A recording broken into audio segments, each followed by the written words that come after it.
Diego Ordóñez. Antes, en el uso de la palabra Gracias, estuvo la señor asambleísta presidente. nacional Primero, Paola Cabezas. adherirme a la solidaridad, la pena, el dolor de los padres, de la familia del menor fallecido en Guayaquil por efecto de la delincuencia.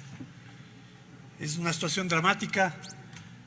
El presidente de la República ha anunciado medidas emergentes y medidas estructurales. Este es un problema que tiene que ser abordado en dos niveles.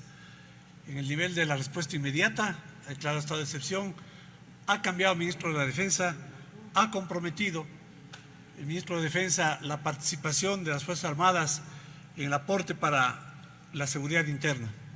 Y esto me parece a mí que es muy importante en términos de que se reconozca, primero, el esfuerzo que se hace en términos de garantizar o de recuperar los niveles de seguridad y que además las Fuerzas Armadas, la Policía Nacional deben estar al servicio de la nación en este dramático momento que vivimos.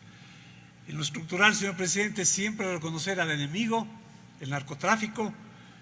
El narcotráfico es causante de esta escalada de violencia y que tienen que ser tomadas medidas que van a incluir, sin duda, a la función legislativa en el encuentro de las soluciones.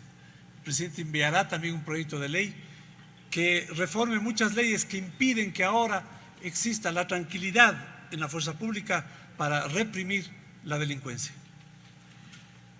En lo que tiene que ver con el debate, señor presidente, de este proyecto, yo quisiera apartarme de la retórica y del discurso político y entrar a observar estrictamente lo jurídico en cuanto al proyecto que ha sido presentado.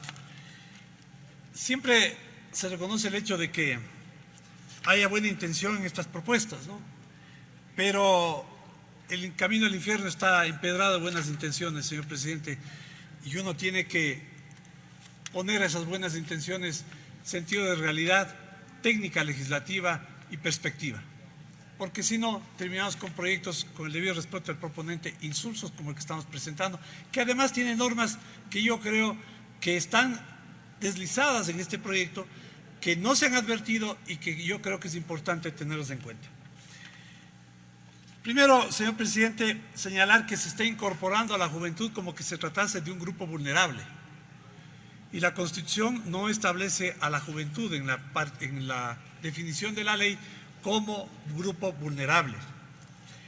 Y en ese sentido es que muchísimas de las normas, ¿no?, establecen una serie de requisitos como que si los jóvenes no tuviesen ya la cobertura como ciudadanos o los derechos como ciudadanos. Esta definición de jóvenes de entre 18 y 29 años hace aparecer como que se tratase de un grupo vulnerable y de otro grupo de ciudadanos. Y así se establece, señor presidente, que dice que toda persona joven tiene derecho a que el Estado garantice su bienestar físico, emocional, mental y social relacionado con su sexualidad, libre de toda coacción, discriminación, estigmatización y violencia. Bueno, hablamos de gentes que tienen capacidad de decisión, ¿no?, que tienen desarrolladas sus capacidades volitivas, pues de aquí parecería como que estamos refiriendo a jóvenes de 18 a 29 años como incapaces de poder tomar una decisión como la que se precautelan los grupos vulnerables cuando hablamos de niños, jóvenes y adolescentes. No es lo mismo. Luego dice alimentación saludable para niños, para jóvenes de entre 18 y 29 años.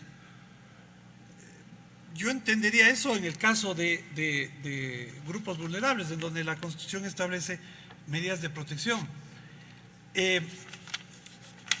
Y esto, señor presidente, aparte del hecho de que las normas se repiten, ¿no?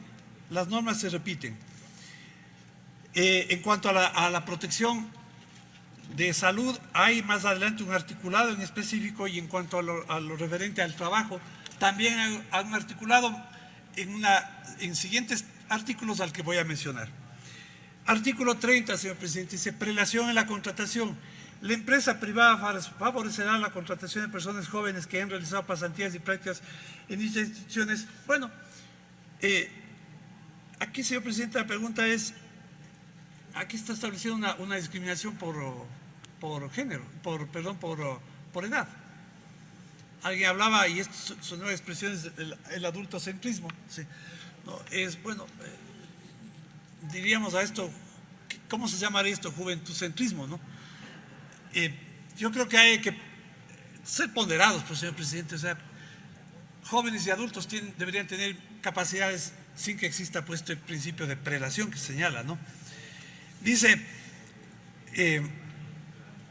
la autoridad del trabajo establecerá políticas laborales de conciliación y corresponsabilidad que permitan a las personas jóvenes trabajar y al mismo tiempo, artículo 32, ejercer la maternidad y paternidad, cuidar. Bueno, esto ya está en la ley, ¿no? Esto es parte del Código del Trabajo, no sé para qué volver a insistir en textos que ya están, normas que están regladas.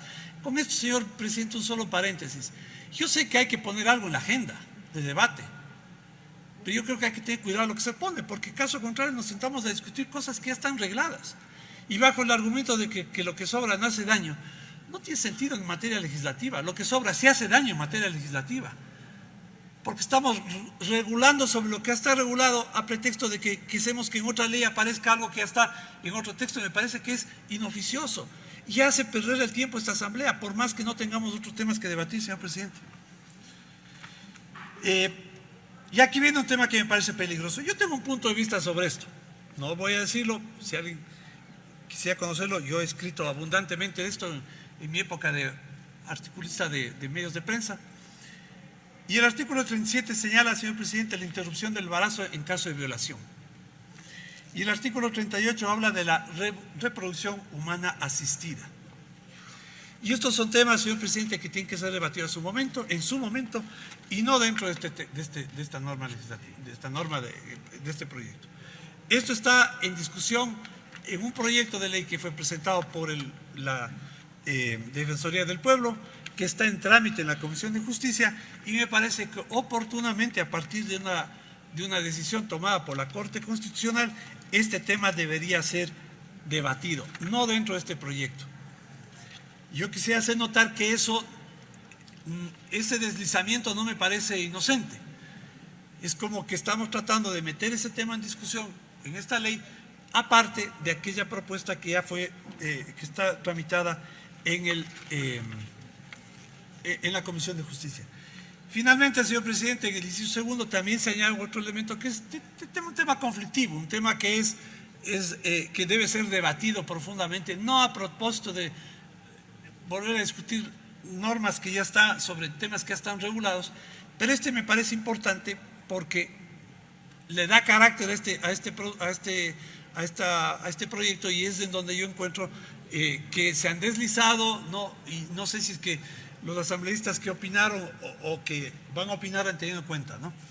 Inciso segundo del número 7 del artículo 3, que dice: las familias en sus diferentes tipos, y yo no sé si todavía se haya regulado cuáles son los distintos tipos de familia. Yo también tengo un punto de vista sobre eso, señor presidente. Como liberal, en cuanto al aborto y en cuanto a esto, tengo mi punto de vista. Pero esto no está arreglado. ¿Qué son estas familias en sus diferentes tipos? Esto no está regulado, pero ya está puesto aquí como que si fuese una legislación que defina cuáles son los tipos de familia. Yo quisiera proponer, señor presidente, pero sé que no va a haber apoyo, que esto se archive. Y con la recomendación específica y especial, señor presidente, en el sentido de que no discutamos normas que ya están en debate, como las que acabo de mencionar, o normas que no sirven para nada, en tanto ya existe otra norma que regula esas situaciones. Gracias, señor presidente. La intervención del asambleísta por Pichincha, Diego